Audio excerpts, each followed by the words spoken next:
What's up, South County staff? It's me again, and I just want to take a second to thank you so much for showing your the student-friendly nuts and bolts presentation to all of your students during advisory. It's really important that all of our students get this information. It's information that applies to all of our students. So, thank you so much. So, now you're probably wondering what to do with your advisory students next week.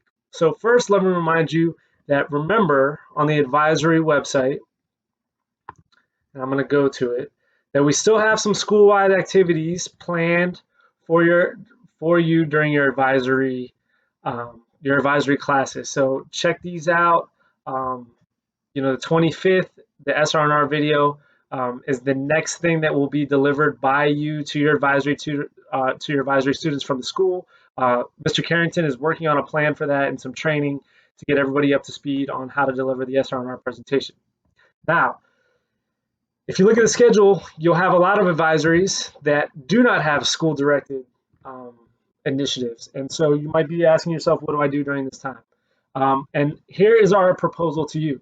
So during advisory, what you'll do is from 9:45 to 9:50, all students will come into your Blackboard Collaborate accounts, and you'll take attendance. Maybe do any kind of full advisory check, reminders, questions, answers. And then give students, they're either going to stay in the main room. You can create a Blackboard collaborate breakout session for students who have common interests or might want to meet together, or they can log off and get ready for the return period. However, prior to that advisory, we're suggesting that you create a schedule to meet with 2 or 3 students per advisory individually.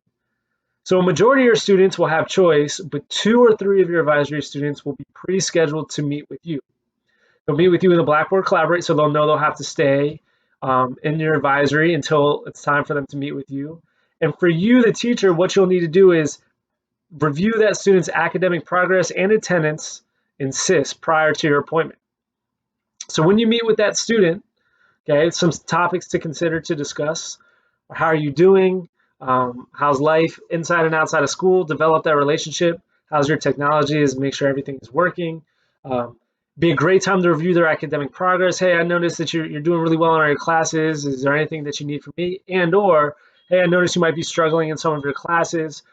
What can I do to help? Have you communicated with the teacher? Can I help you communicate with the teacher? And so forth. Here's a suggested schedule. So again, if I'm thinking about my advisory class, I'm going to schedule 2 or 3 students prior to each advisory class, and then I will rotate them through all of my advisories. So the first available advisory, I'll meet with 2 or 3 students. The next one will be 2 or 3 different students. The next one and so forth. And then once I get done meeting with all my students individually one-on-one, I start the process back over again. And I begin with the ones that I did first. And you're constantly doing this check-in. So therefore, we can continue to steward the vision of advisory, which is developing those relationships and being that resource and support for our students. But we're building a way to do that in a one-on-one capacity.